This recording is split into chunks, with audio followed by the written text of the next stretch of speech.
चलिए आ जाइए। तो परिवहन खत्म हो गया था, अगला चैप्टर हेडिंग मरवाए थे भारत के उद्योग। अब क्वेश्चन आंसर भी होगा, क्वेश्चन आप देखे होंगे लगा हुआ है, ठीक है। भारत के उद्योग,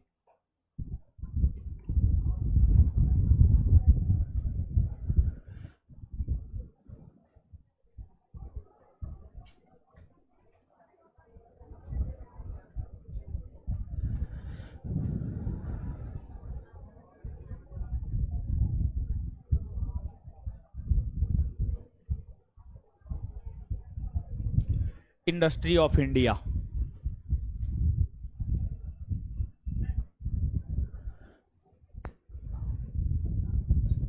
समझिएगा, देखिए भारत की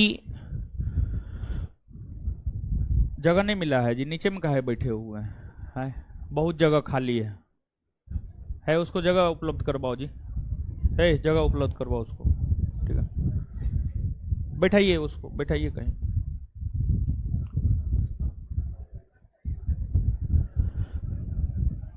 इसी क्लासरूम में बैठाओ ना यार, आइए आप, आइए आइए आइए, देखिए है वहां पे जगह, बैठिए, बैठ जाइए। देखिए जो उद्योग नामक चैप्टर है, यह चैप्टर का संबंध भारतीय अर्थव्यवस्था से भी है, और हमको लगता है कि भारतीय अर्थव्यवस्था में आपको यह नहीं पढ़ाया जाएगा, ज्योग्राफी में ही ये आपको पढ़ा दिया जाएगा। लेकिन जब आप भारत की अर्थव्यवस्था को पढ़ेंगे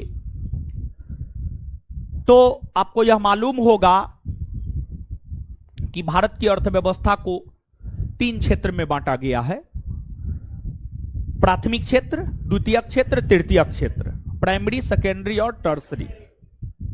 प्राथमिक क्षेत्र में कृषि पशुपालन, द्वितीयक क्षेत्र में उद्योग और औद्योगिक गतिविधियां, और तीसरा में सेवा क्षेत्र। सेवा क्षेत्र में बैंकिंग, होटल मैनेजमेंट सब कुछ आ जाता है सेवा क्षेत्र में। तो जो उद्योग है, उद्योग द्वितीयक क्षेत्र के अंतर्गत आता है, और देश की अर्थव्यवस्था में उद्योग तथा औद्योगिक जगत का एक अहम रोल है। भारत में अगर औद्योगिक विकास देखा जाए तो भारत में औद्योगिक विकास ब्रिटिश काल में ही होना प्रारंभ हो गया था, अंग्रेजी काल में ही भारत में औद्योगिक विकास होना प्रारंभ हो गया था। अंग्रेज या ब्रिटिश कौन था? व्यापारी था। वो व्यापार करने के लिए भारत आया, और जब अंग्रेज व्यापार करने के लिए भारत आया और भारत में व्यापार कर रहा था, तो उस क्रम में अंग्रेजों ने ना चाहते हुए भी भारत का औद्योगिक तौर पर विकास किया, औद्योगिक स्तर पर भारत का विकास किया। औद्योगिक स्तर पर भारत का विकास होना प्रारंभ ब्रिटिश काल में या औपनिवेशिक काल में हुआ, या आजादी से पहले हुआ, या 1947 से पहले हुआ। लेकिन अंग्रेज अपने सुविधा के मुताबिक ही उद्योग तथा औद्योगिक क्षेत्र का विकास किया, और अंग्रेज अपने सुविधा के मुताबिक उद्योग तथा औद्योगिक क्षेत्र का विकास किया, जिस वजह से भारत में औद्योगिक क्षेत्र का विकास आजादी तक बहुत अच्छे ढंग से नहीं हो सका। आजादी के बाद वास्तविक तौर पर भारत औद्योगिक क्षेत्र में विकास कर पाया, और औद्योगिक क्षेत्र में भारत का विकास हो सके, इसको लेकर आजादी से लेकर आज तक 3 औद्योगिक नीति की घोषणा हुई है, जिसमें प्रथम औद्योगिक नीति की घोषणा अप्रैल 1948 ईस्वी में की गई। वही द्वितीय औद्योगिक नीति की घोषणा अप्रैल 1956 ईस्वी में की गई और तृतीय औद्योगिक नीति की घोषणा जुलाई 1991 ईस्वी में की गई। प्रथम और दूसरी औद्योगिक नीति के आने से भारत में उद्योग का विकास नहीं हुआ लेकिन जितना होना चाहिए उतना नहीं हुआ। भारत में औद्योगिक क्षेत्र में विकास तीसरी औद्योगिक नीति आने के बाद हुई, क्योंकि तीसरी औद्योगिक नीति में उदारीकरण, निजीकरण और वैश्वीकरण की नीति को अपनाया गया और उदारीकरण, निजीकरण और वैश्वीकरण के नीति को जब भारत ने अपनाया तो इसके बाद से ही वास्तविक तौर पर भारत में औद्योगिक क्षेत्र में विकास होना प्रारंभ हुआ। अब कहिएगा उदारीकरण क्या है, निजीकरण क्या है और वैश्वीकरण क्या है? तो एक एक करके समझिएगा। ऐसे इकोनॉमिक्स में यह बात आपको समझाया जाएगा, लेकिन थोड़ा सा हम भी यहां पर आपको समझा देते हैं।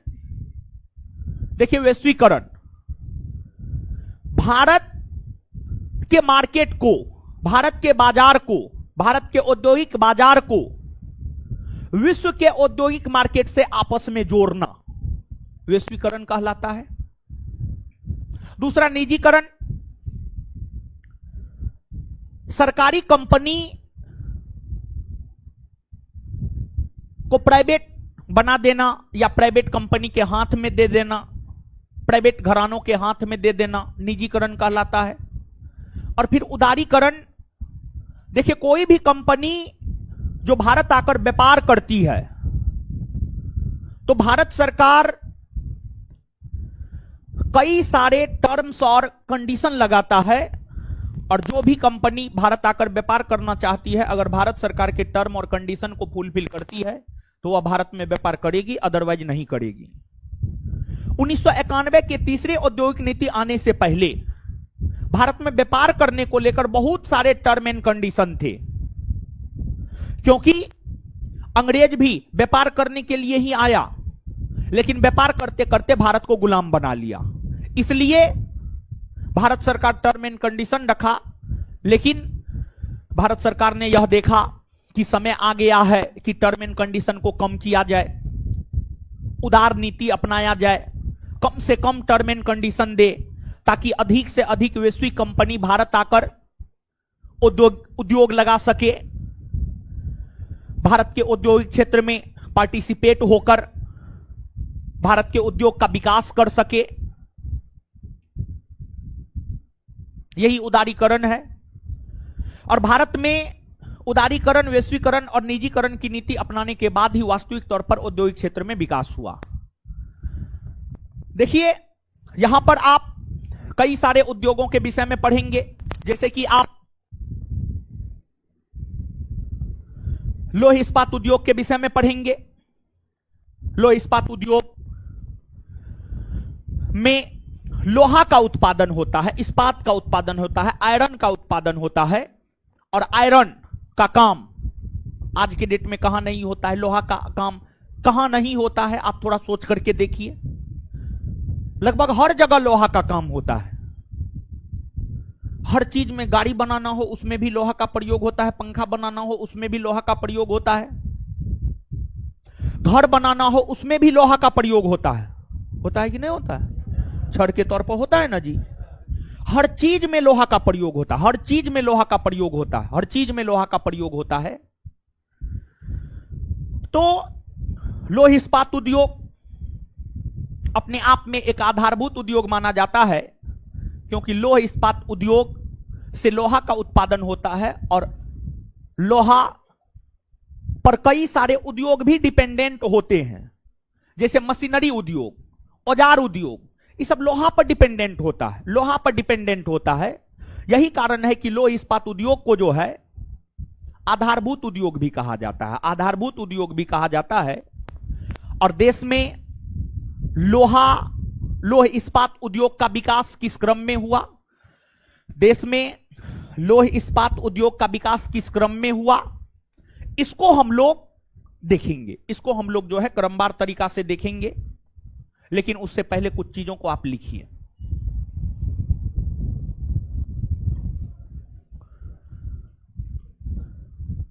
उद्योग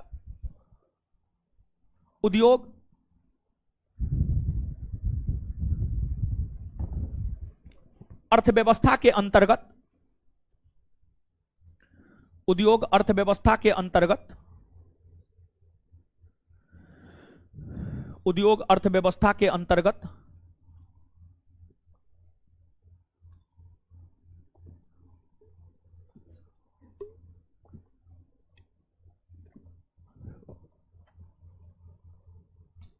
उद्योग अर्थव्यवस्था के अंतर्गत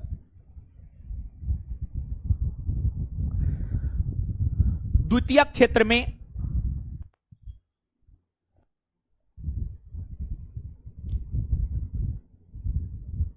उद्योग अर्थव्यवस्था के अंतर्गत द्वितीयक क्षेत्र में आता है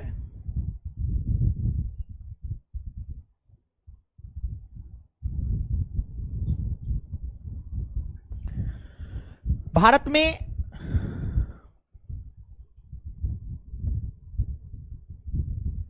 में उसी में कंटिन्यू, उसी लाइन में कंटिन्यू, उसी में कंटिन्यू। भारत में उद्योगों का विकास, भारत में उद्योगों का विकास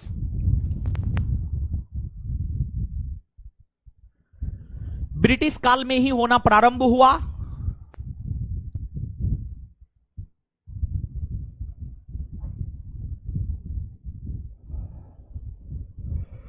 भारत में उद्योगों का विकास ब्रिटिश काल में होना प्रारंभ हुआ।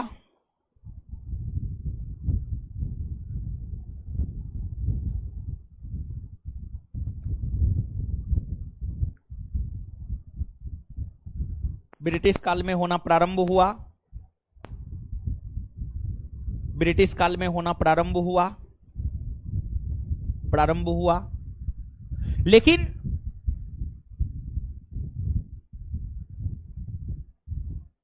वास्तविक तौर पर उद्योग का विकास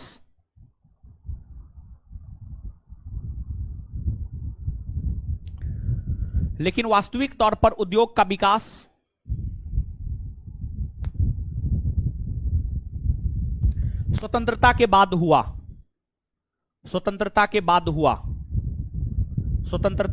हुआ।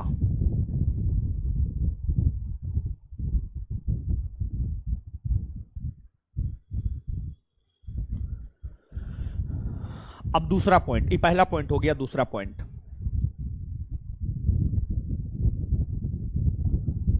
भारत में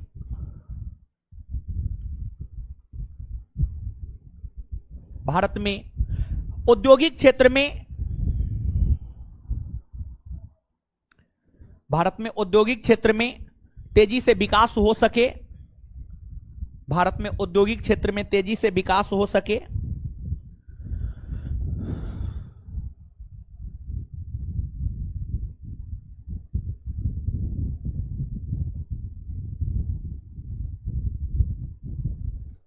भारत में औद्योगिक क्षेत्र में तेजी से विकास हो सके, इसको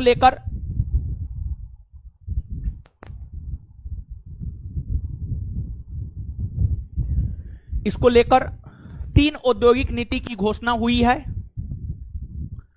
इसको लेकर 3 औद्योगिक नीति की घोषणा हुई है।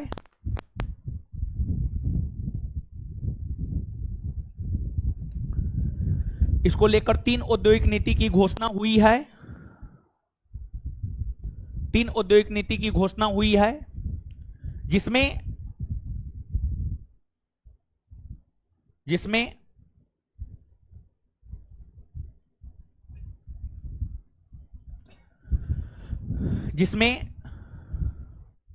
प्रथम औद्योगिक नीति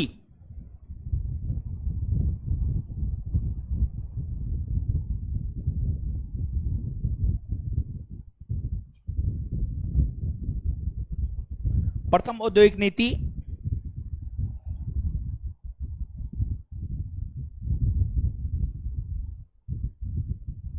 उद्योग मंत्री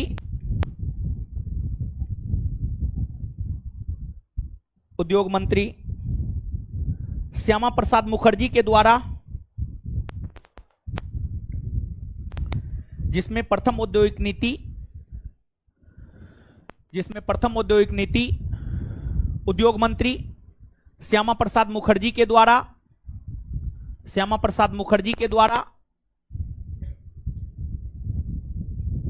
अप्रैल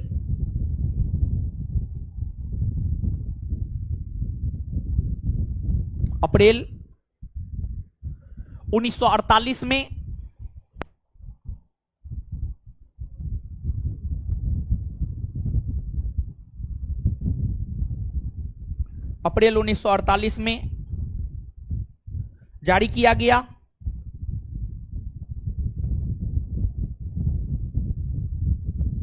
वहीं दूसरी औद्योगिक नीति, उसी में कंटिन्यू, वहीं दूसरी औद्योगिक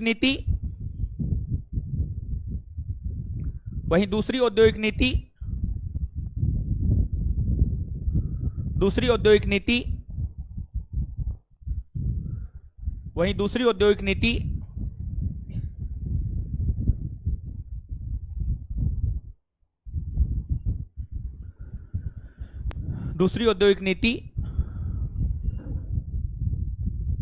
वर्ष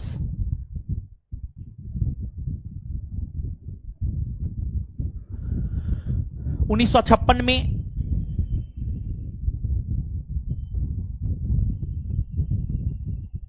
जारी की गई।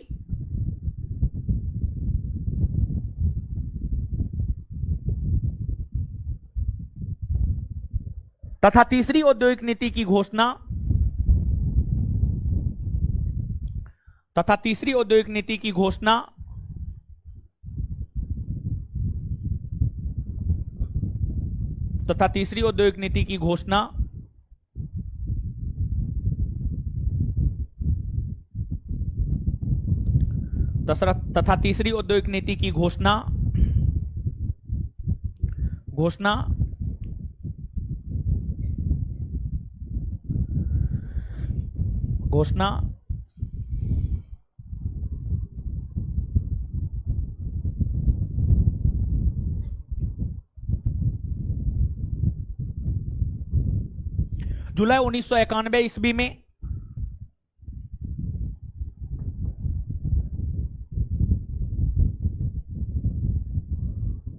जुलाई 1991 ईस्वी में हुई।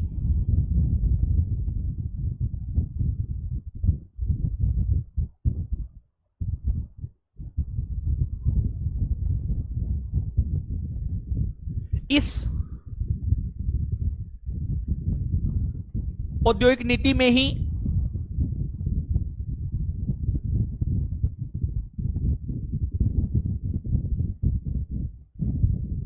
उदारीकरण, इस औद्योगिक नीति में ही उदारीकरण,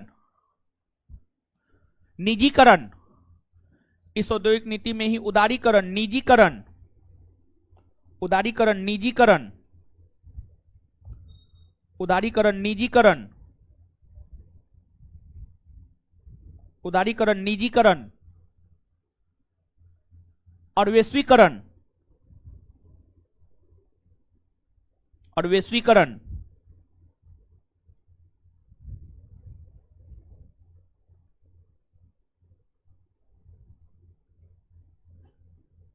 वैश्वीकरण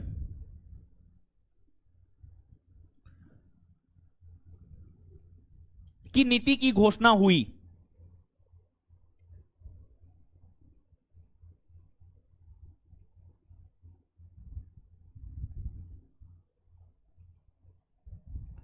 वैश्वीकरण की नीति की घोषणा हुई।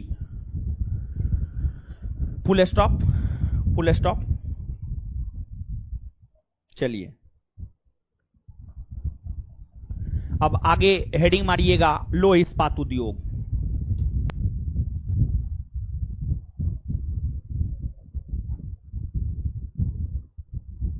लौह इस्पात उद्योग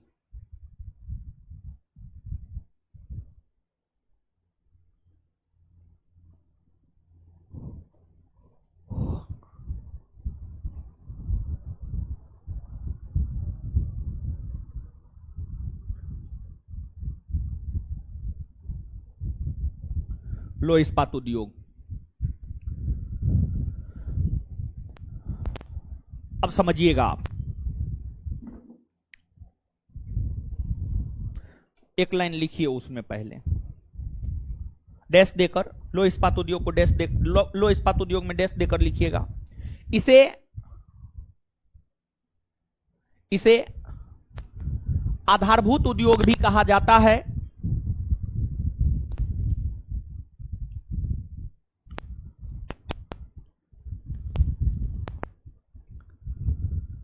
इसे आधारभूत उद्योग भी कहा जाता है।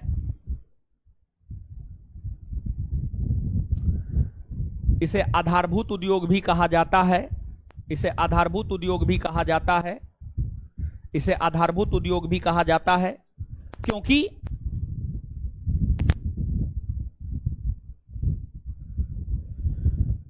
इस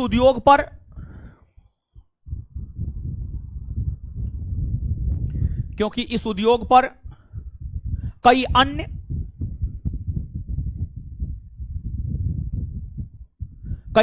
उद्योग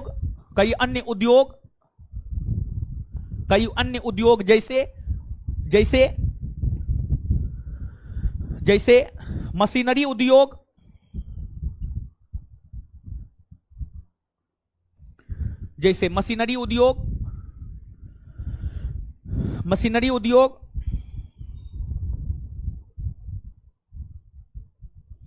औजार उद्योग, मशीनरी उद्योग औजार उद्योग इत्यादि निर्भर करता है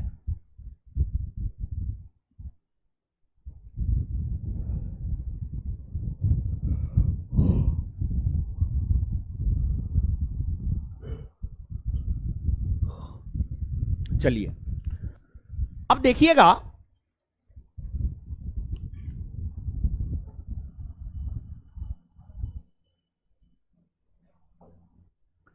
देश का पहला लोह इस्पात उद्योग जो है पश्चिम बंगाल के कुल्टी में स्थापित किया गया था। देश का पहला लोह इस्पात उद्योग पश्चिम बंगाल के कुल्टी में 1874 ईस्वी में स्थापित किया गया था। और पश्चिम बंगाल के कुल्टी में 1874 ईस्वी में देश का जो प्रथम लोह इस्पात उद्योग स्थापित किया गया था, इसका नाम रखा गया था बंगाल आयरन वर्क्स। इसका नाम रखा गया था Bengal iron works. Bengal iron works, इसका नाम रखा गया था बंगाल आयरन वर्क्स। और जो इसका नाम बंगाल आयरन वर्क्स रखा गया था, इस बंगाल आयरन वर्क्स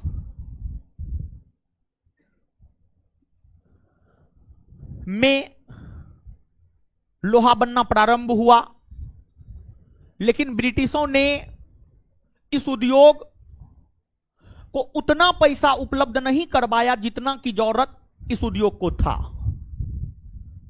तो फंड के अभाव के कारण, रुपया के अभाव के कारण यह उद्योग बंद हो गया। और भले ही यह भारत में स्थापित प्रथम लोह इस्पात उद्योग है, लेकिन यह असफल उद्योग है।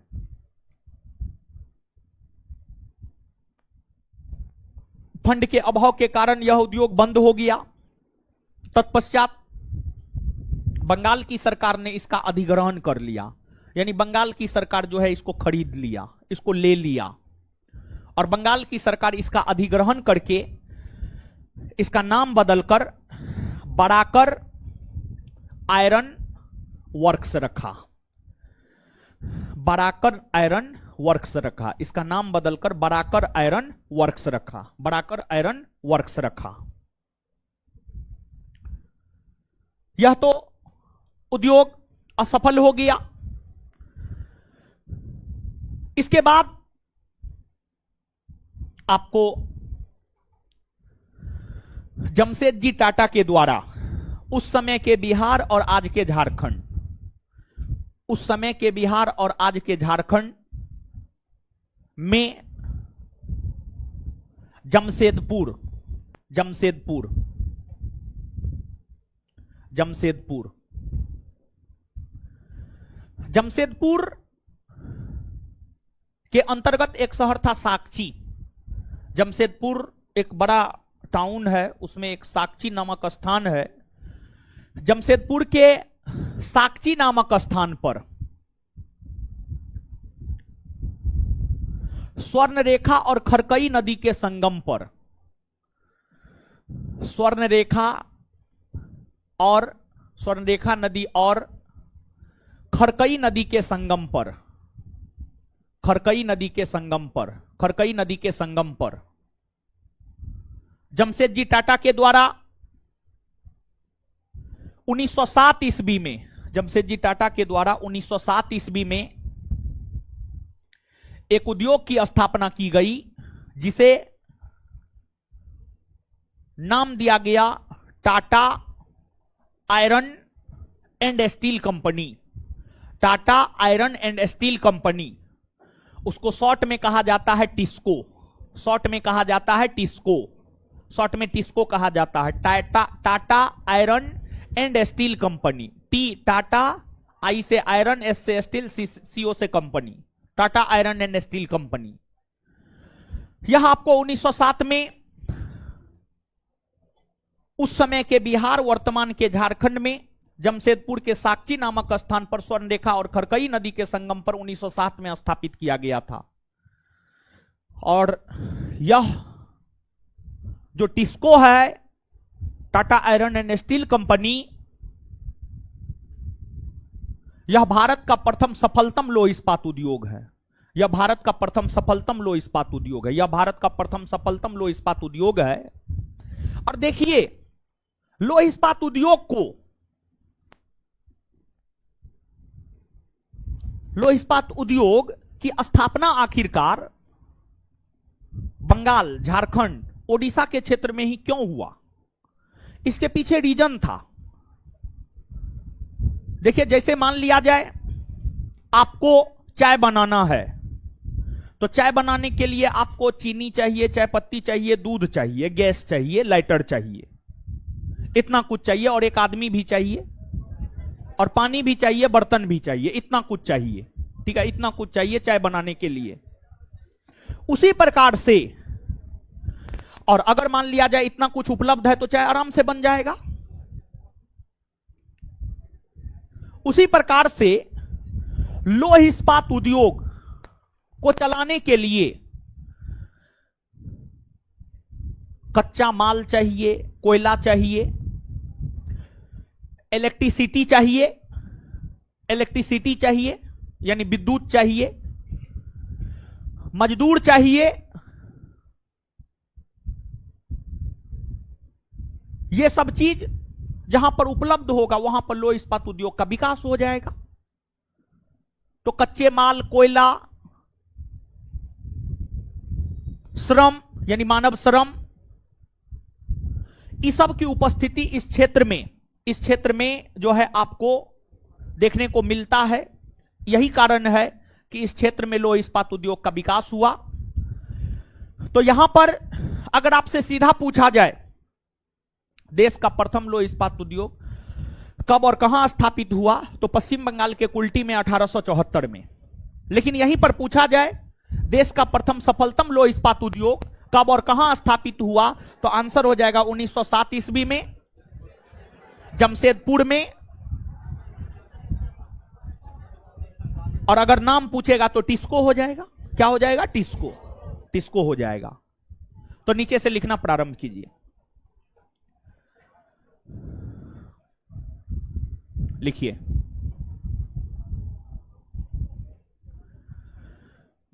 लिखिएगा, स्टार मार के।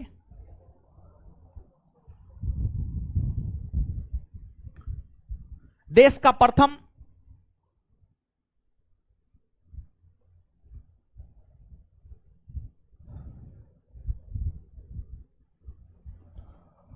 देश का प्रथम लौह इस्पात उद्योग,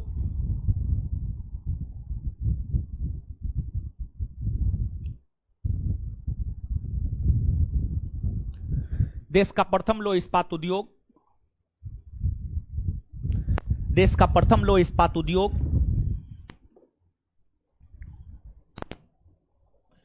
देश का प्रथम लौह इस्पात उद्योग 1874 ईस्वी में, 1874 ईस्वी में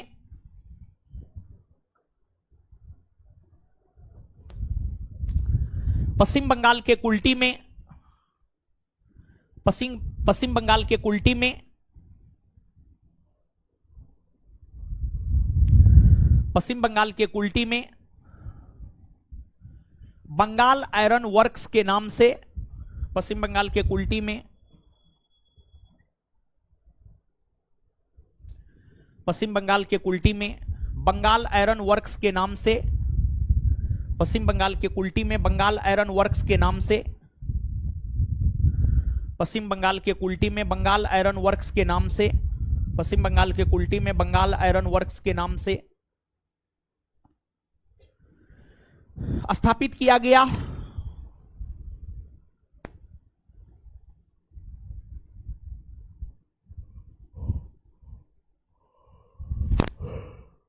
स्थापित किया गया, लेकिन फंड के अभाव के कारण, लेकिन फंड के अभाव के कारण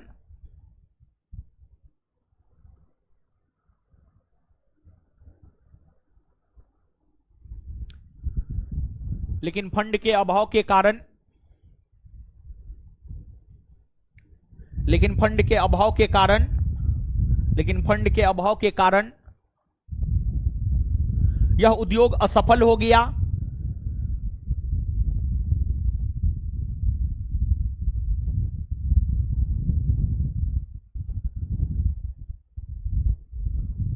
यह उद्योग असफल हो गया। बाद के वर्षों में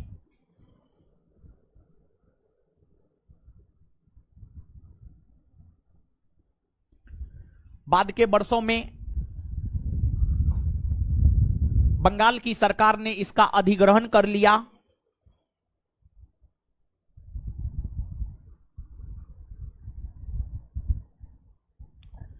बाद के वर्षों में बंगाल की सरकार ने इसका अधिग्रहण कर लिया।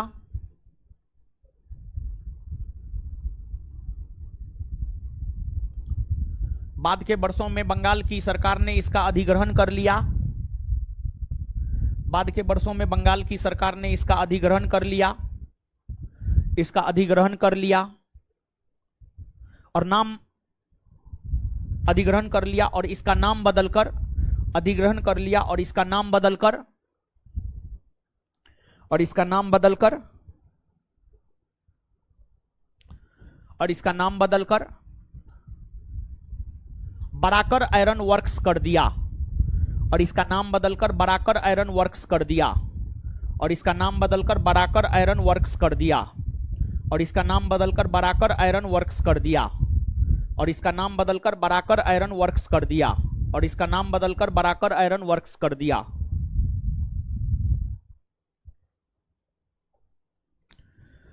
चलिए अब अगला पॉइंट, ये एक पॉइंट हो गया, इसके बाद अगला पॉइंट लिखिएगा, अगला पॉइंट लिखिएगा, अगला पॉइंट, नेक्स्ट पॉइंट।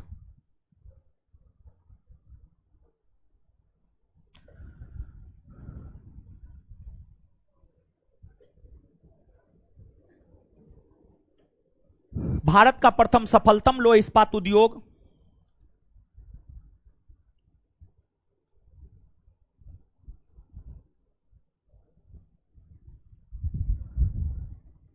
भारत का प्रथम सफलतम लौह इस्पात उद्योग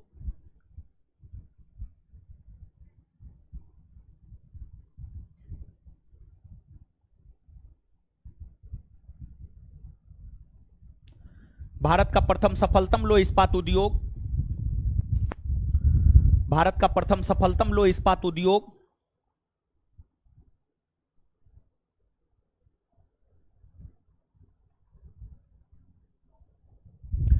भारत का प्रथम सफलतम लौह इस्पात उद्योग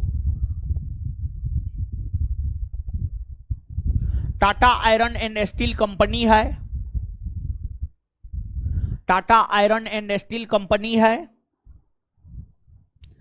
Tata iron and steel company है, Tata iron and steel company है,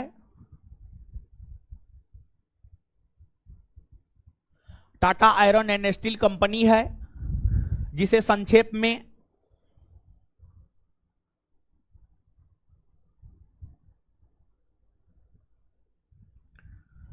संक्षेप में टिस्को कहा जाता है,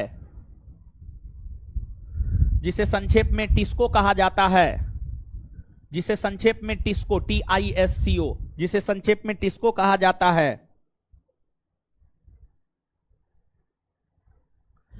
इसकी स्थापना 1907 ईस्वी में, इसकी स्थापना 1907 ईस्वी में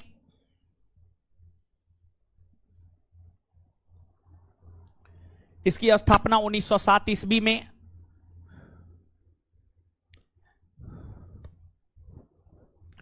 इसकी स्थापना 1907 ईस्वी में जमशेदपुर के साकची नामक स्थान पर, जमशेदपुर के साकची नामक स्थान पर है तो लिखा हो, जमशेदपुर के साकची नामक स्थान पर, जमशेदपुर के साकची नामक स्थान पर स्वर्णरेखा नदी और स्वर्णरेखा नदी और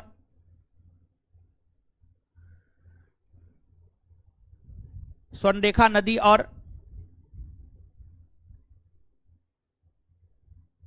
स्वर्णरेखा नदी और स्वर्णरेखा नदी और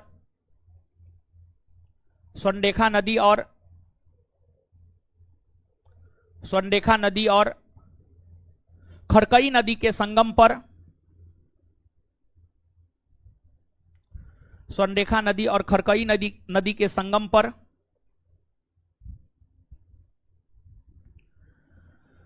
जमशेदजी टाटा के द्वारा, जमशेदजी टाटा के द्वारा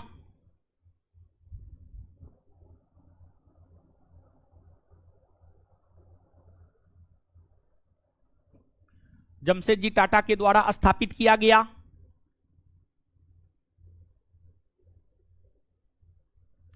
जमशेदजी टाटा के द्वारा स्थापित किया गया।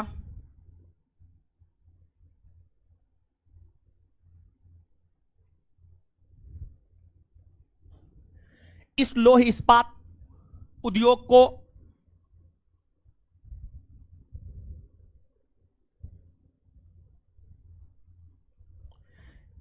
इस लौह इस्पात उद्योग को कोयला की प्राप्ति, इस लौह इस्पात उद्योग को कोयला की प्राप्ति, कोयला की प्राप्ति झड़िया झारखंड में न है जी। इस लौह इस्पात उद्योग को कोयला की प्राप्ति झड़िया से, झड़िया से, झड़िया से, झड़िया से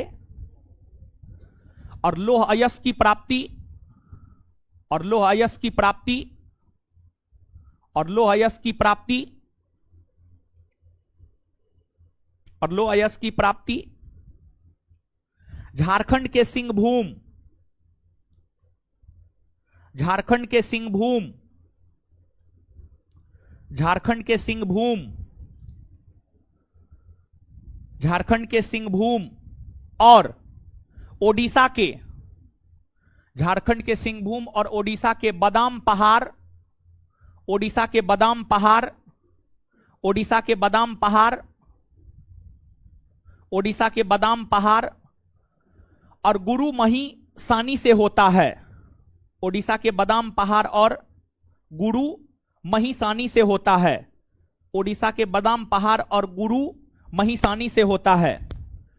ओडिशा के बादाम पहाड़ और गुरु महिसानी से होता है। ओडिशा के बादाम पहाड़ और गुरु महिसानी से होता है। ओडिशा के बादाम पहाड़ और गुरु महिसानी से होता है। इस लौह इस्पात संयंत्र के लिए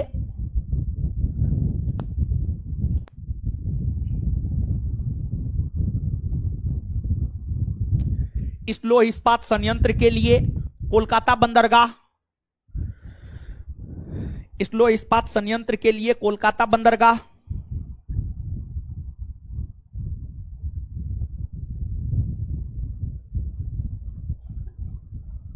इस लौह इस्पात संयंत्र के लिए कोलकाता बंदरगाह,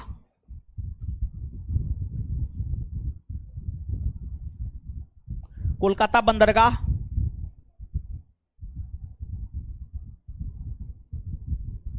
इस लौह इस्पात संयंत्र के लिए कोलकाता बंदरगाह, निर्यात, निर्यात का कार्य करता है, निर्यात का कार्य करता है, निर्यात का कार्य करता है,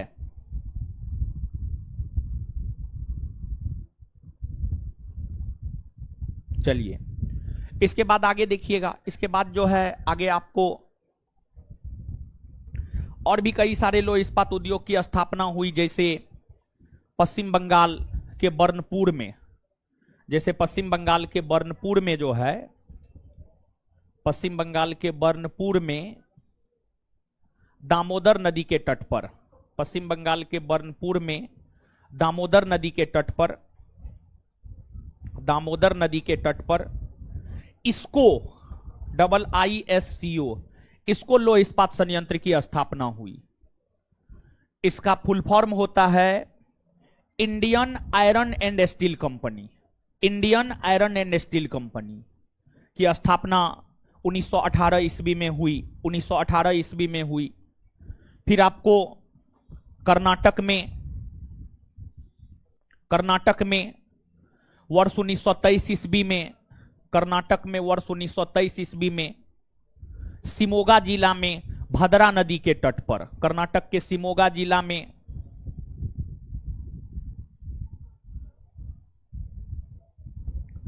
भद्रा नदी के तट पर, कर्नाटक के शिमोगा जिला में भद्रा नदी के तट पर, भद्रा नदी के तट पर विश्वेश्वरैया आयरन स्टील कंपनी की स्थापना हुई। Visvesvaraya, Visvesvaraya, Visvesvaraya iron and steel company की स्थापना हुई। आयरन एंड स्टील कंपनी की स्थापना हुई। तो नीचे से लिखिएगा अगला पॉइंट,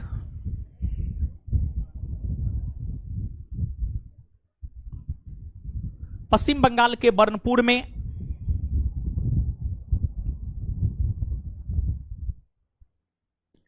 पश्चिम बंगाल के बर्नपुर में पश्चिम बंगाल के बर्नपुर में दामोदर नदी के तट पर, पश्चिम बंगाल के बर्नपुर में दामोदर नदी के तट पर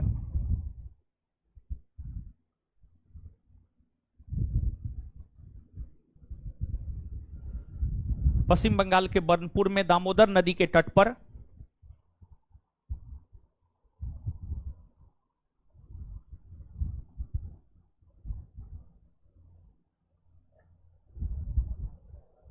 पश्चिम बंगाल के बर्नपुर में दामोदर नदी के तट पर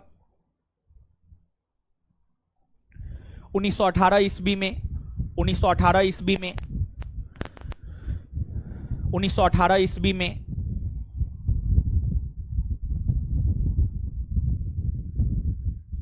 1918 ईस्वी में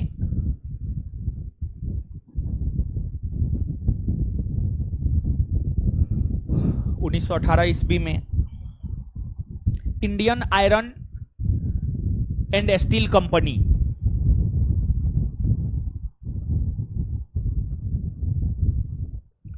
Indian iron and steel company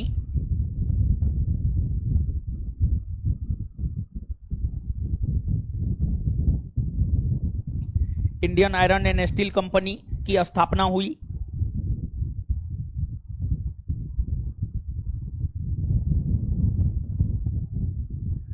Indian iron and steel company की स्थापना हुई। कॉस्ट में इसको IISCO कॉस्ट में इसको यहां पे लिखा हुआ है IISCO। नदी का जिक्र कर दिए हैं, स्टेट का जिक्र कर दिए हैं और ईस्वी का जिक्र कर दिए हैं ना, हो गया है। लिखिए आगे। आगे कर्नाटक के शिमोगा जिले में, अगला पॉइंट, कर्नाटक के शिमोगा जिले में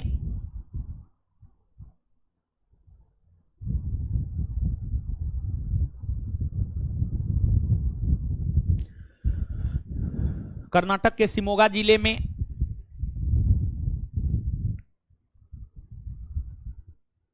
कर्नाटक के शिमोगा जिले में भद्रा नदी के तट पर,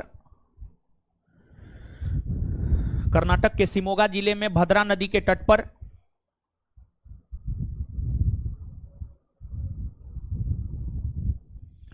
कर्नाटक के शिमोगा जिले में भद्रा नदी के तट पर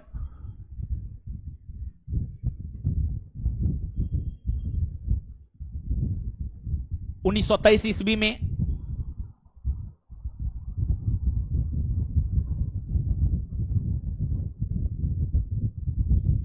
उन्नीस सौ तेईस ईस्वी में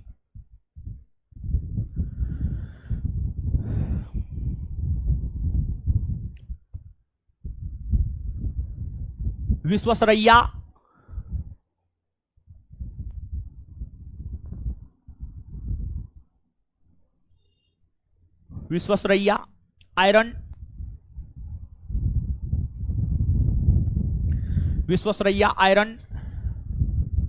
एंड स्टील कंपनी की स्थापना हुई।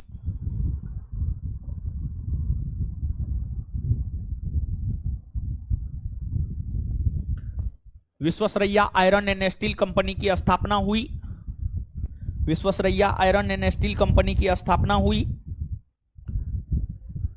Visvesvaraya iron and steel company की स्थापना हुई।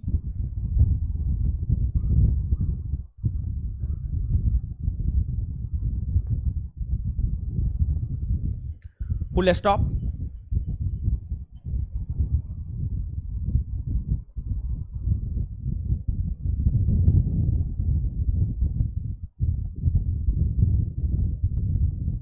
Visvesvaraya iron and steel company की स्थापना हुई, फुल स्टॉप। चलिए, अभी तक जितना भी स्टील कंपनी के विषय में हम आपको बताए हैं, ये सभी ऐसा स्टील कंपनी है या ये ऐसा लो इस्पात उद्योग है जिसकी स्थापना आजादी से पहले हुआ है। अब हम बात करेंगे आजादी के बाद जो देश के अलग अलग शहरों में लो इस्पात उद्योग की स्थापना हुई है उसकी बात करेंगे। और देखिए, जो आपको कर्नाटक में स्थित विश्वेश्वरैया लो इस्पात उद्योग है, यह कोयला क्षेत्र से दूर स्थित है। यह कोयला क्षेत्र से दूर स्थित है। कोयला क्षेत्र से दूर स्थित है। देखिए, कोयला क्षेत्र की अगर आप बात करेंगे तो भारत में कोयला पाया जाता है झारखंड, पश्चिम बंगाल, ओडिशा, छत्तीसगढ़, मध्य प्रदेश। मुख्य तौर पर भारत में कोयला इन्हीं राज्यों में पाया जाता है। ऐसे थोड़ा बहुत कोयला तो लगभग पूरे भारत में भी पाया जाता है। थोड़ा बहुत कोयला लगभग पूरे भारत में भी पाया जाता है, लेकिन मुख्य तौर पर जो कोयला पाया जाता है बंगाल, झारखंड, ओडिशा, छत्तीसगढ़, मध्य प्रदेश। तो जो ये विश्वेश्वरैया लो इस्पात संयंत्र है, यह एक ऐसा लो इस्पात संयंत्र है जो कोयला क्षेत्र से दूर स्थित है। आपसे पूछा जाता है कौन लो इस्पात संयंत्र है जो कोयला क्षेत्र से दूर स्थित है, तो आंसर हो जाएगा विश्वेश्वरैया। तो उसी लाइन में कंटिन्यू, जहां पर आप फुल स्टॉप मारे हैं उसी में कंटिन्यू लिखिएगा। यह एक ऐसा लो इस्पात उद्योग है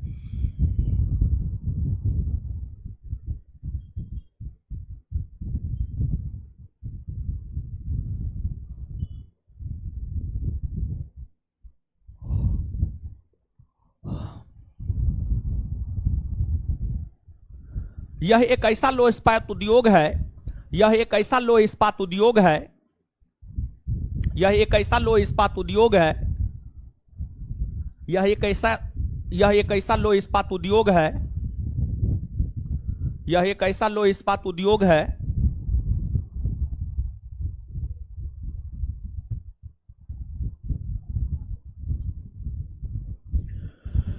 जो कोयला क्षेत्र से दूर स्थित है, जो कोयला क्षेत्र से दूर स्थित है।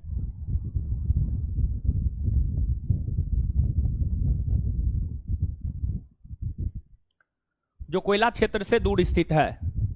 जो कोयला क्षेत्र से दूर स्थित है, जो कोयला क्षेत्र से दूर स्थित है। Full stop. चलिए अब आगे। अब आजादी के बाद जो देश के भीतर अन्य लौह इस्पात उद्योगों की स्थापना हुई है उसके विषय में चर्चा हम आपके साथ करेंगे। देखिए, जब देश आजाद हुआ तो आजादी के बाद भारत ने पंचवर्षीय योजना को अपनाया। और भारत ने पंचवर्षीय योजना को इसलिए अपनाया क्योंकि वर्ष 1929 ईस्वी में पूरा विश्व आर्थिक संकट से जूझ रहा था। लेकिन उस समय रूस पंचवर्षीय योजना को अपनाया था और रूस पंचवर्षीय योजना को अपनाया हुआ था। इसी वजह से 1929 ईस्वी का आर्थिक संकट रूस की अर्थव्यवस्था पर बहुत गहरा प्रभाव नहीं डाला। तो इसलिए जब भारत आजाद हुआ तो भारत की तत्कालीन सरकार ने यह निर्णय लिया कि क्यों ना पंचवर्षीय योजना को ही अपनाया जाए। तो रूस से प्रभावित होकर ही भारत की सरकार ने पंचवर्षीय योजना को अपनाया। पहली पंचवर्षीय योजना 1951 से 56, और पहली पंचवर्षीय योजना में भारत सरकार ने सबसे ज्यादा जोर कृषि क्षेत्र पर दिया, गेहूं चावल के उत्पादन पर दिया, क्योंकि सबसे ज्यादा जरूरी खाना है। खाना सबसे ज्यादा जरूरी है। तो सबसे पहला जोर प्रथम पंचवर्षीय योजना में कृषि क्षेत्र पर दिया गया। प्रथम पंचवर्षीय योजना 1951 से 56, फिर दूसरी पंचवर्षीय योजना 1956 से 61। दूसरी पंचवर्षीय योजना में उद्योगों के विकास पर बल दिया गया। और जब दूसरी पंचवर्षीय योजना में उद्योगों के विकास पर बल दिया गया तो फिर दूसरी पंचवर्षीय योजना के दौरान ही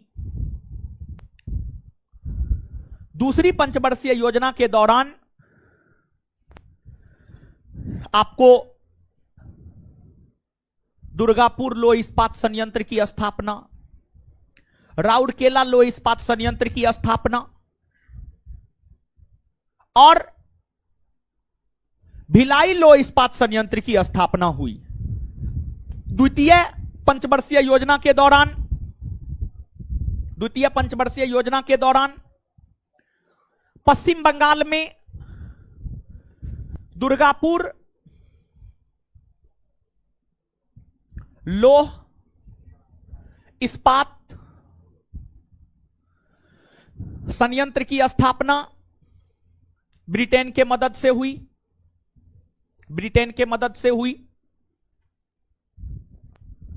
फिर आपको छत्तीसगढ़ में भिलाई लौह इस्पात संयंत्र की स्थापना रूस के मदद से हुई। ओडिशा में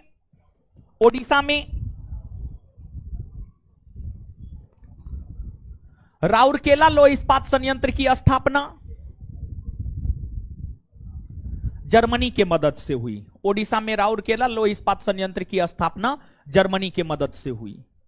इस बार भी 2213 दरोगा वाला परीक्षा में मेंस में पूछा था, दूसरी पंचवर्षीय योजना के दौरान कहां कहां लौह इस्पात संयंत्र की स्थापना हुई। इससे पहले बीपीएससी इस प्रश्न को पूछ चुका है, बिहार पुलिस भी इस प्रश्न को पूछ चुका है। और बिहार पुलिस तो विश्वेश्वरैया लौह इस्पात संयंत्र के विषय में भी पूछ चुका है। निम्नलिखित में से कौन सा लौह इस्पात संयंत्र कर्नाटक में स्थित है, यह बिहार पुलिस का पूछा हुआ क्वेश्चन है। और यह जो दूसरी पंचवर्षीय योजना के दौरान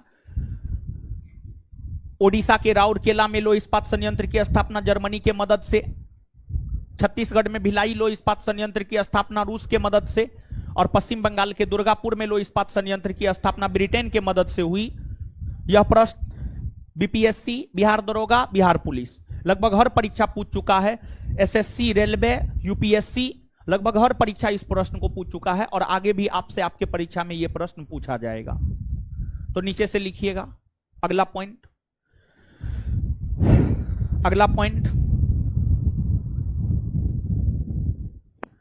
लिखिएगा, अगला पॉइंट लिखिएगा।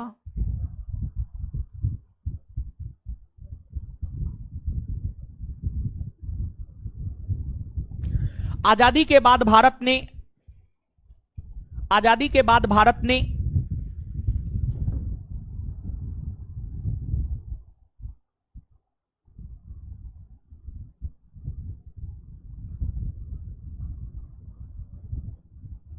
आजादी के बाद भारत ने पंचवर्षीय योजना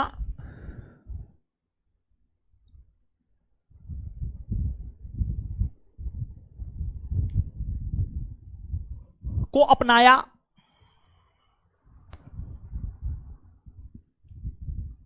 पंचवर्षीय योजना को अपनाया जिसमें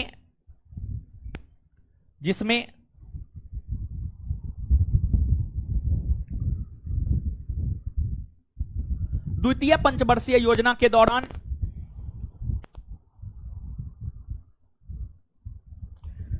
द्वितीय पंचवर्षीय योजना के दौरान और द्वितीय पंचवर्षीय योजना के कॉस्ट में लिख लीजिएगा 1956 से 61, जिसमें द्वितीय पंचवर्षीय योजना के दौरान और द्वितीय पंचवर्षीय योजना के कॉस्ट में लिख लीजिएगा 1956 से 61। द्वितीय पंचवर्षीय योजना के दौरान और द्वितीय पंचवर्षीय योजना के कॉस्ट में लिख लीजिएगा 1956 से 61, 1956 से 61। द्वितीय पंचवर्षीय योजना के दौरान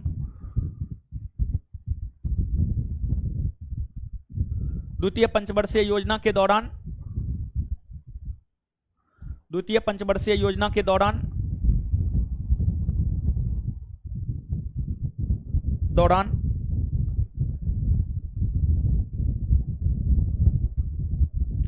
उद्योगों के विकास पर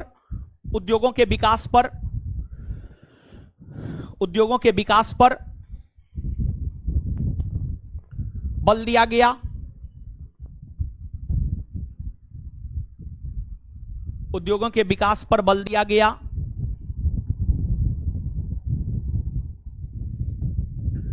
उद्योगों के विकास पर बल दिया गया। उद्योगों के विकास पर बल दिया गया। उद्योगों के विकास पर बल दिया गया। बल दिया गया।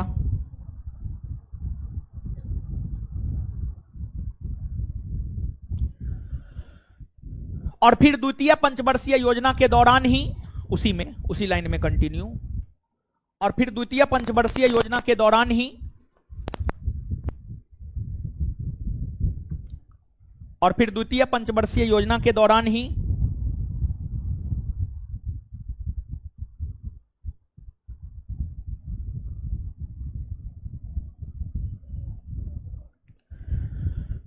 और फिर द्वितीय पंचवर्षीय योजना के दौरान ही और फिर द्वितीय पंचवर्षीय योजना के दौरान ही पश्चिम बंगाल में और फिर द्वितीय पंचवर्षीय योजना के दौरान ही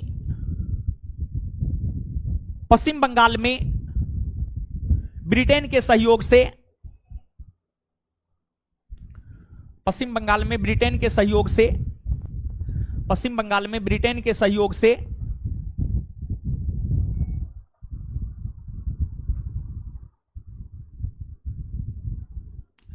पश्चिम बंगाल में ब्रिटेन के सहयोग से पश्चिम बंगाल में ब्रिटेन के सहयोग से पश्चिम बंगाल में ब्रिटेन के सहयोग से ब्रिटेन के सहयोग से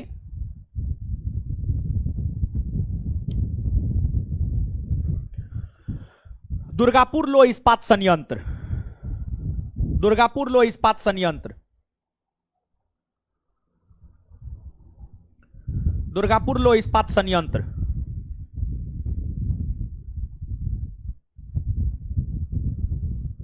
दुर्गापुर लो इस्पात संयंत्र कोमा छत्तीसगढ़ में रूस के सहयोग से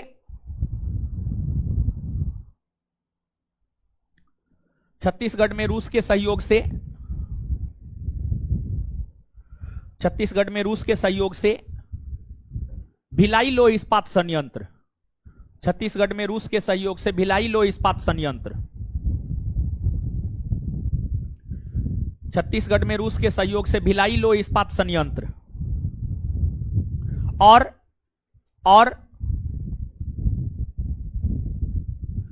ओडिशा में जर्मनी के सहयोग से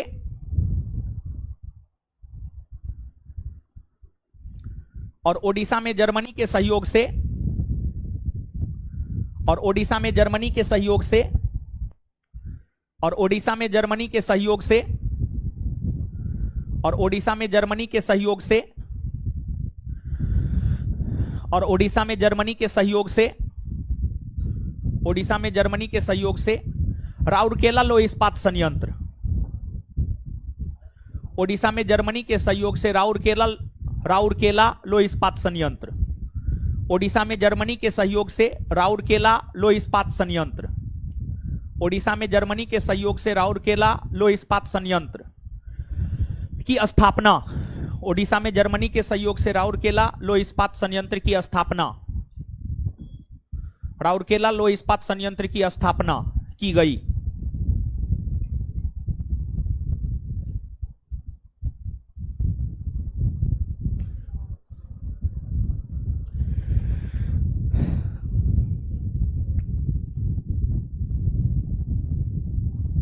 चलिए इसके बाद आगे देखिएगा। इसके बाद जो है आपको द्वितीय पंचवर्षीय योजना के बाद तीसरी पंचवर्षीय योजना, तीसरी पंचवर्षीय योजना का कार्यकाल है 1961 से 66। प्रथम पंचवर्षीय योजना 51 से 56, दूसरी 56 से 61, तीसरी 61 से 66। तीसरी पंचवर्षीय योजना के दौरान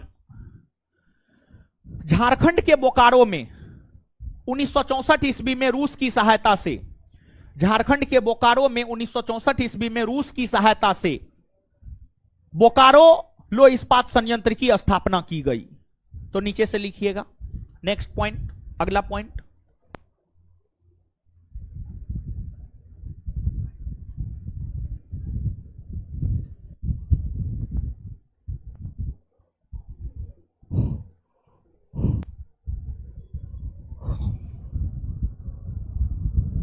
आगे लिखिएगा, आगे लिखिएगा।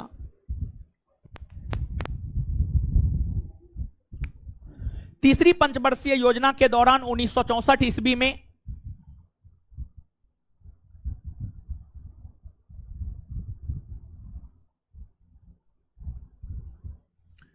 तीसरी पंचवर्षीय योजना के दौरान 1964 ईस्वी में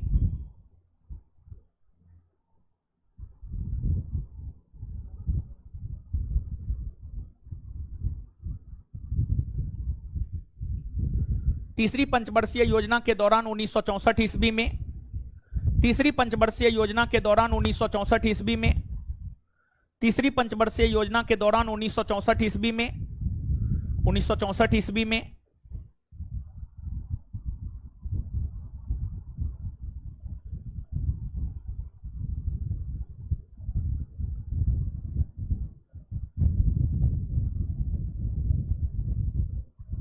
रूस की सहायता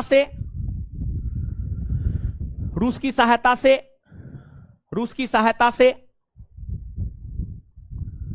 झारखंड में बोकारो लो इस्पात संयंत्र की स्थापना की गई। झारखंड में बोकारो लो इस्पात संयंत्र की स्थापना की गई। झारखंड में बोकारो लो इस्पात संयंत्र की स्थापना की गई। झारखंड में बोकारो लो इस्पात संयंत्र की स्थापना की गई। झारखंड में बोकारो लो इस्पात संयंत्र की स्थापना की गई। झारखंड में बोकारो लो इस्पात संयंत्र की स्थापना की गई।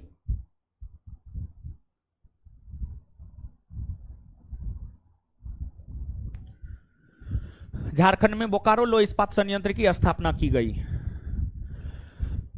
और देखिए तीसरी पंचवर्षीय योजना 1966 में खत्म हुआ।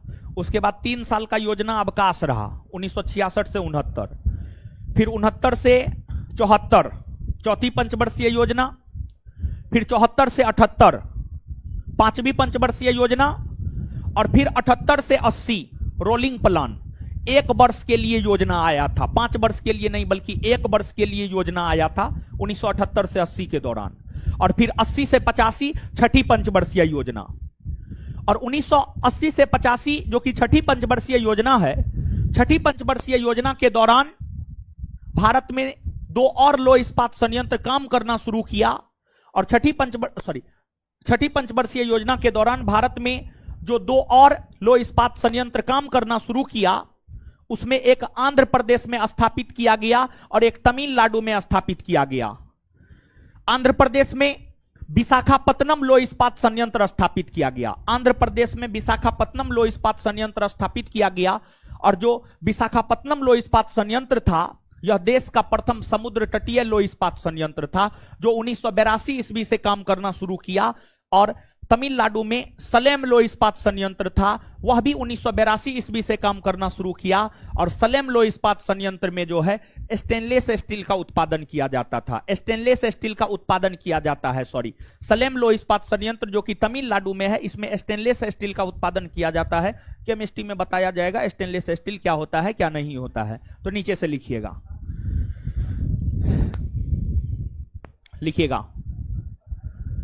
छठी पंचवर्षीय योजना के दौरान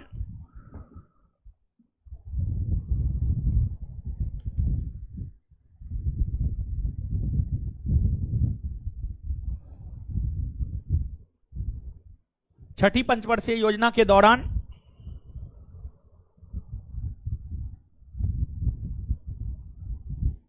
छठी पंचवर्षीय योजना के दौरान भारत में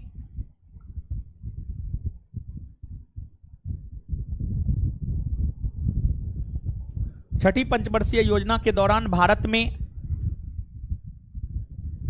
छठी पंचवर्षीय योजना के दौरान भारत में छठी पंचवर्षीय योजना के दौरान भारत में छठी पंचवर्षीय योजना के दौरान भारत में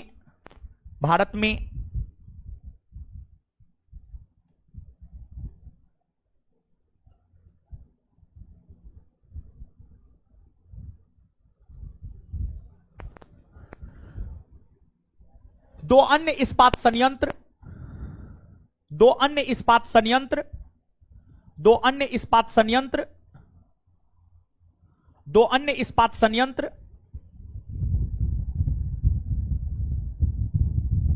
काम करना शुरू किया।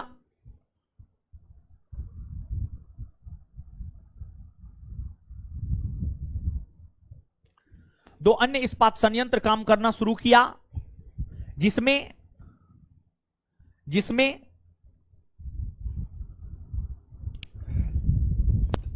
एक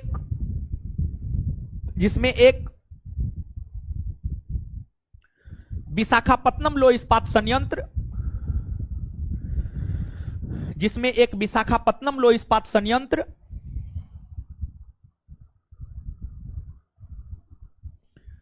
जिसमें एक विशाखापत्तनम लो इस्पात संयंत्र और दूसरा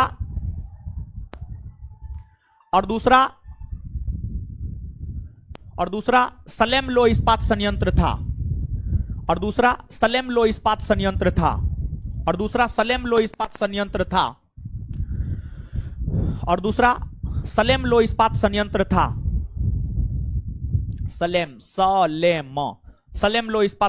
था।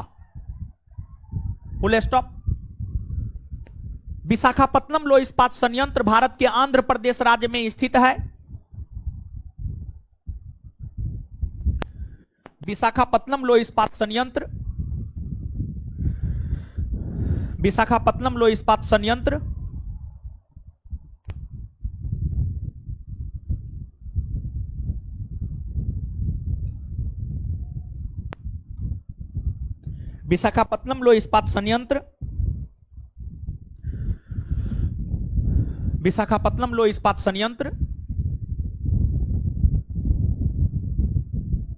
भारत के आंध्र प्रदेश राज्य में स्थित है। यह देश का प्रथम समुद्र तटीय लो इस्पात संयंत्र है। यह देश का प्रथम समुद्र तटीय लो इस्पात संयंत्र है।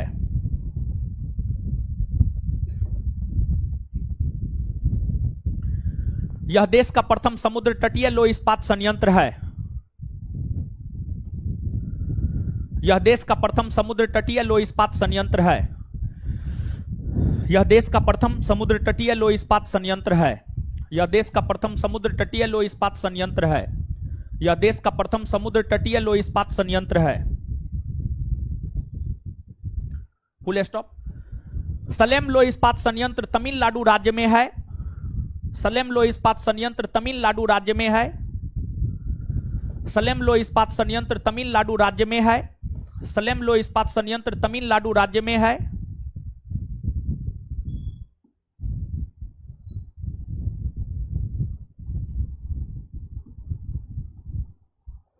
सलेम लौह इस्पात संयंत्र तमिलनाडु राज्य में है।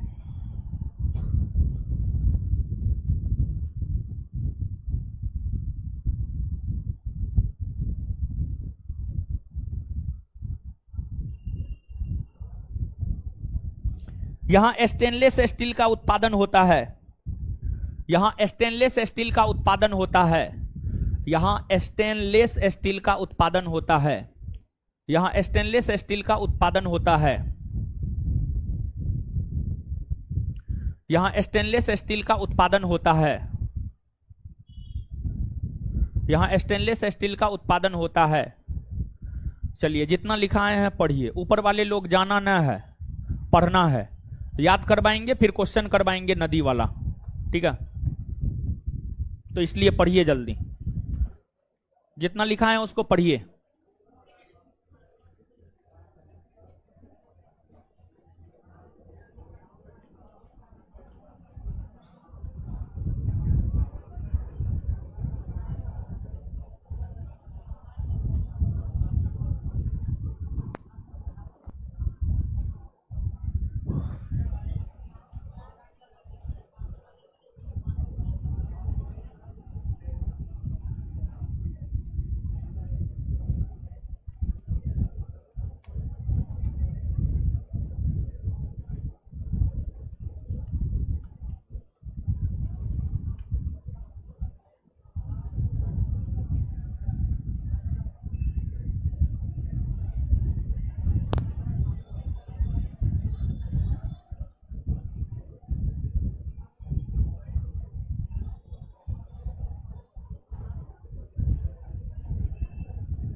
पढ़ लिए।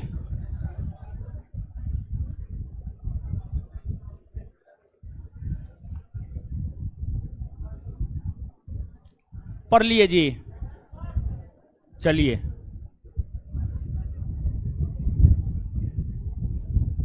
बताइए, अर्थव्यवस्था के अंतर्गत उद्योग कौन क्षेत्र में आता? द्वितीयक। अर्थव्यवस्था के अंतर्गत उद्योग कौन क्षेत्र में आता? कौन क्षेत्र में आता है? द्वितीयक।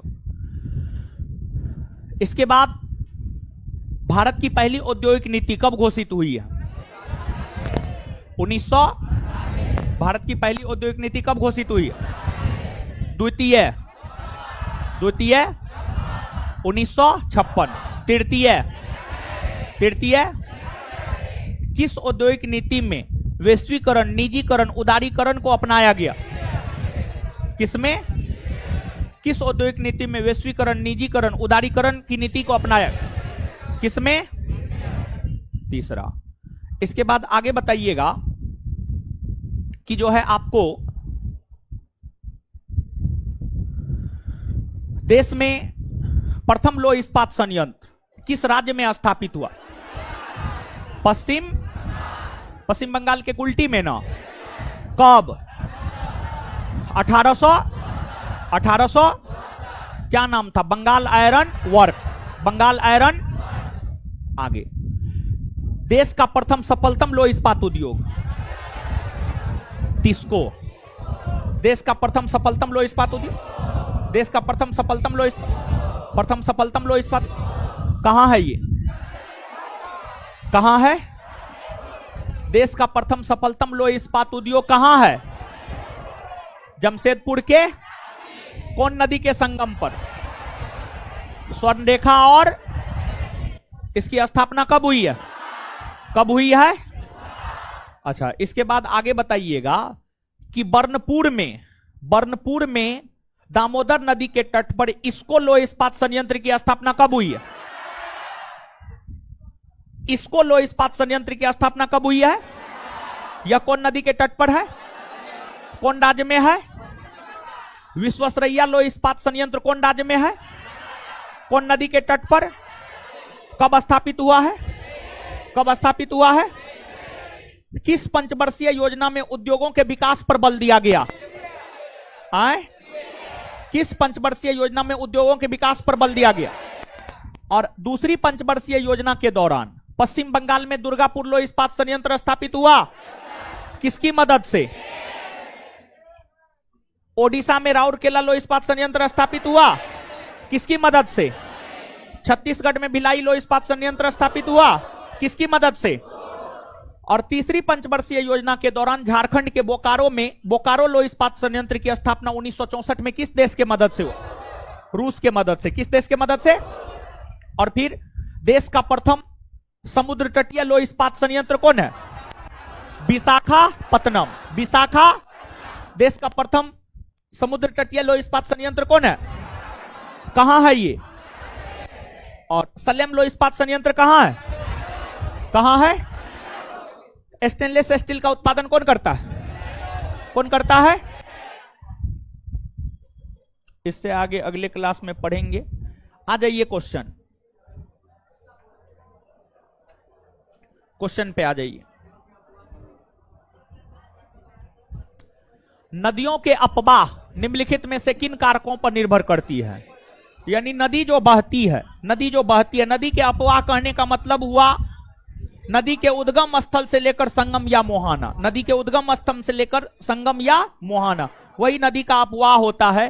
तो नदियों का अपवाह किन कारकों पर निर्भर करता है? तो नदियों का अपवाह भूवैज्ञानिक समयावधि, स्थलाकृति, ढाल, प्रवणता, उपर्युक्त सभी सब पर निर्भर करता है। सब पर निर्भर करता है।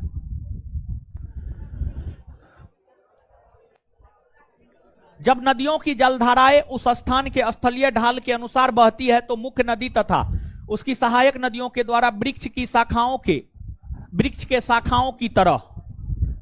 शाखाओं की तरह अपवाह प्रतिरूप निर्माण होता है, जिसे कहते हैं वृक्षाकार अपवाह प्रतिरूप, वृक्षाकार अपवाह प्रतिरूप, या इसी को कहा जाता है दुराकृतिक कर दिया है, यहां पर होगा द्रुमाकृतिक। रो के जगह मो और मो में आकार, समझ गए? मो में आकार। देखिए, जो जा रहा है उसको पकड़िए, तो उसको पकड़ के उसका आई कार्ड छीनिए जल्दी। जो जा रहा है नीचे उतर रहा है, सब ज्योग्राफी पढ़ रहा है, जा रहा है नीचे, उसका आई कार्ड छीनिए। समझ गए? आई कार्ड छीन करके दीजिए, हम फाड़ देते हैं, क्लास करते रह जाएगा जीवन भर। एकदम क्लास का कोई शिष्टाचार न, जब मन हुआ आए, जब मन हुआ गए। द्रुमाकृतिक अपवाह प्रतिरूप या वृक्षाकार, आंसर ए होगा।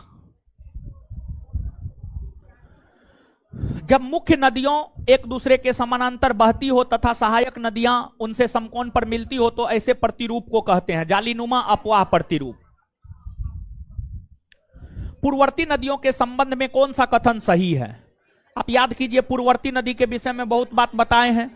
वैसी नदी जो हिमालय के निर्माण के पहले से बहती है, वैसी नदी जो हिमालय के निर्माण के पहले से बहती है, उसी को पूर्ववर्ती नदी कहा जाता है। आंसर बी सही। निम्नलिखित में किसकी सहायक नदी है? गोमती। किसकी सहायक नदी है? गोमती।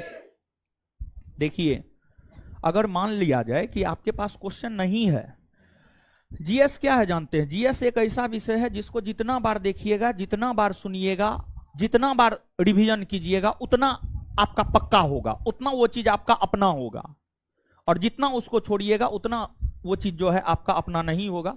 मान लिया जाए कि आप क्वेश्चन लेकर के नहीं आए हैं, कोई दिक्कत नहीं, अरे बोर्ड पे क्वेश्चन है, देखिए, कम से कम आंसर देखिए, उसको याद कीजिए, समझ गए? ऐसे थोड़े होता है जी, समझ गए? तो सही निम्नलिखित में से किसकी सहायक नदी है? गोमती। महानंदा नदी का उद्गम दार्जिलिंग की पहाड़ी, दार्जिलिंग की पहाड़ी। बंदरपूछ श्रेणी से किस निम्नलिखित में से किस नदी की उत्पत्ति होती है? बंदरपूछ श्रेणी से निकलती है यमुना। कौन निकलती है? यमुना। कोसी नदी का उद्गम स्थल गोसाई थान, नेपाल का गोसाई थान।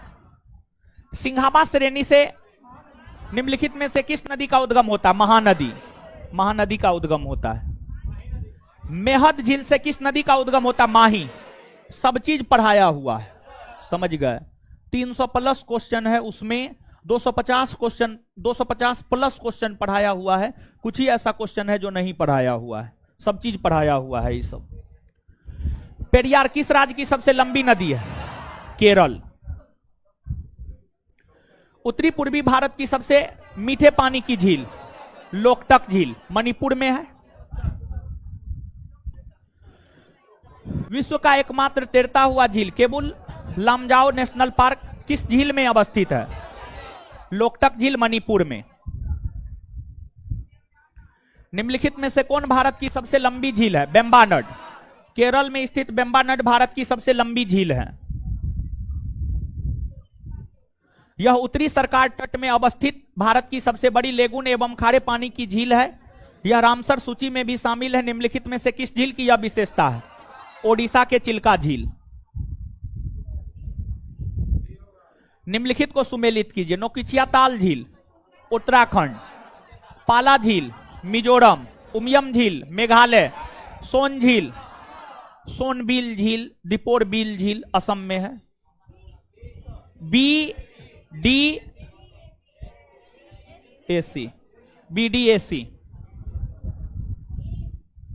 निम्नलिखित को सुमेलित कीजिए। झील गुरुडोंगमर सिक्किम में, पबई महाराष्ट्र, चपनाला असम, बेलांदुर कर्नाटक। Answer ABCD। कथन, भारत के अधिकांश जलप्रपात पठारी प्रदेशों में पाए जाते हैं। कारण, पठारी प्रदेशों की भू आकृतिक अत्यधिक ऊंची नीची तथा सेल यानी चट्टान कठोर होता है, इसलिए। हाँ, दोनों सही है और व्याख्या भी सही है। Answer A. निम्नलिखित को सुमेलित कीजिए। जलप्रपात और नदी। कपिलधारा जलप्रपात नर्मदा नदी, डुडुमा मुचकुंड नदी, गोकुक घाट प्रभा चुलिया चंबल।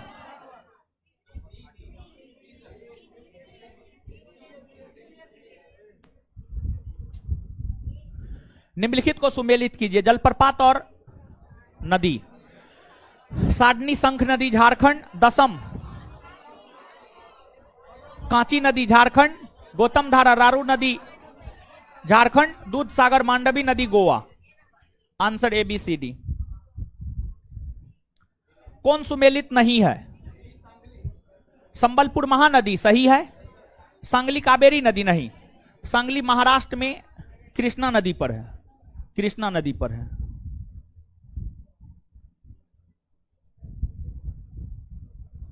बरेली रामगंगा नदी सही है। मदुरै वेगई नदी सही है। Answer B. निम्नलिखित को सुमेलित कीजिए। कुचिकल बराही नदी, दसम कांची नदी, गौतम धारा रारू नदी, साडनी शंख नदी। Answer ADBC। निम्नलिखित को सुमेलित कीजिए। लुधियाना सतलज नदी, हैदराबाद मूसी नदी, रंजी ने पंजी, पणजी। पणजी मांडवी नदी, गोवा, गोवा की राजधानी पणजी है, मांडवी नदी पर है। उज्जैन क्षिप्रा नदी, DABC। इसका आंसर मेरे ख्याल से आंसर में गलत है, इसका आंसर मेरे ख्याल से आंसर में गलत है, उसको सुधार लीजिएगा आप। इसका आंसर आंसर में हो सकता है गलत है, सुधार लीजिएगा।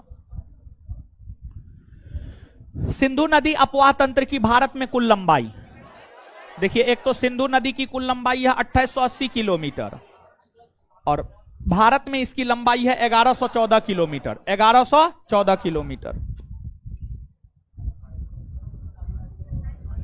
सिंधु नदी कुल अपवाह तंत्र यानी सिंधु नदी की कुल लंबाई 2880 किलोमीटर, सब चीज बताया हुआ है आपको। कुर्रम, लोची, गोमल, विबोआ और संपार नदी किसकी सहायक नदी है? काबुल की। पंचनद नदियां यानी झेलम, चिनाब, रावी, ब्यास, सतलज किस स्थान पर आपस में मिलकर सिंधु नदी में मिल जाती है? पाकिस्तान के मिठानकोट। निम्नलिखित में से किस नदी पर उड़ी परियोजना चलाई जा रही है? उड़ी परियोजना झेलम नदी पर, झेलम नदी पर। निम्नलिखित में से सिंधु की सबसे बड़ी सहायक नदी? चिनाब। सिंधु की सबसे बड़ी सहायक नदी चिनाब। नर्मदा नदी का अंतिम स्थल यानी नर्मदा नदी का संगम या मोहाना, नर्मदा नदी का संगम या मोहाना है खंभात की खाड़ी, खंभात की खाड़ी। निम्नलिखित में से कौन सी नदी भेड़ाघाट की संगमरमर सेलों को काटकर धुआंधार जलप्रपात का निर्माण करती है? नर्मदा। नर्मदा। ताप्ती नदी की लंबाई 724 किलोमीटर, 724 किलोमीटर। निम्नलिखित में से किस नदी को दक्षिण भारत की गंगा के नाम से जाना जाता है? गोदावरी। नर्मदा नदी की लंबाई 1312 किलोमीटर। धौली गंगा और अलकनंदा का संगम किस नाम से जाना जाता है? विष्णु प्रयाग।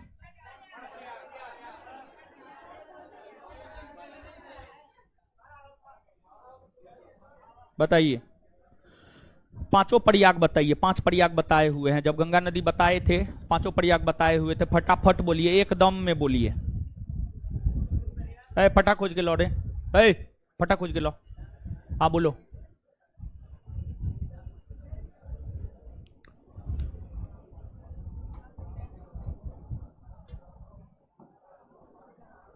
लड़की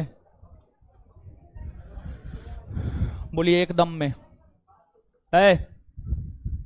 शांति। देवप्रयाग, भागीरथी और ठीक है।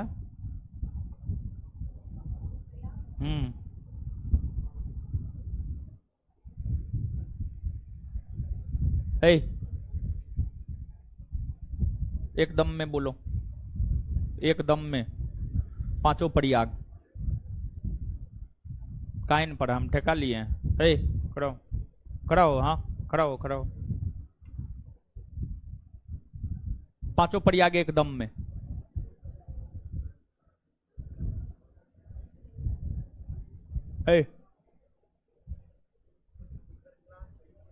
तो हम क्या करें?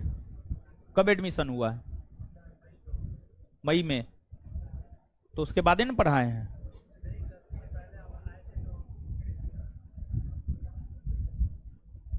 लड़की देख तो ली है, मारेंगे मुंह तोड़ देंगे। कॉपी पलट पलट के देख रही थी, सामने में झूठ बोलती है। बोलिए।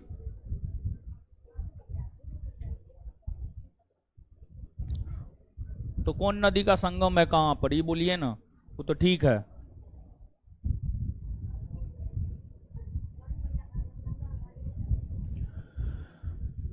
अलकनंदा और भागीरथी, कर्ण प्रयाग, ठीक है।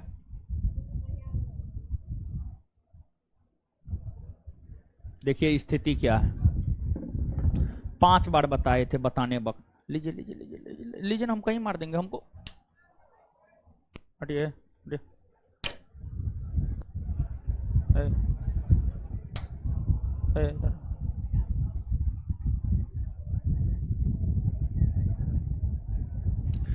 पर हो यार।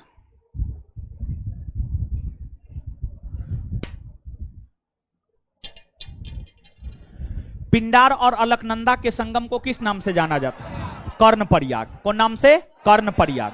कर्ण प्रयाग। रुद्र प्रयाग निम्नलिखित में से किन नदियों का संगम? मंदाकिनी और अलकनंदा। देव प्रयाग, भागीरथी और अलकनंदा। भागीरथी और अलकनंदा। गंगा को बांग्लादेश में किस नदी के नाम से जाना? पद्मा। किस नाम से? पद्मा। गंगा किस नदी के नाम से अपना जल बंगाल की खाड़ी में विसर्जित कर? मेघना। किस नाम से? मेघना। चलिए ठीक है, इससे आगे मिलेंगे अगले क्लास में। रुक जाइए, लड़की लोग को निकलने दीजिए। लड़की लोग निकलिए, रुक जाइए, वहां पे रोकिए। जो स्टाफ है रोको जी, जो स्टाफ है वहां पर रोको। है कि ना है जी तुम लोग? हाँ रोको, लड़की लोग निकलिए। चलिए इससे आगे मिलेंगे अगले क्लास में। धन्यवाद सभी लोगों का।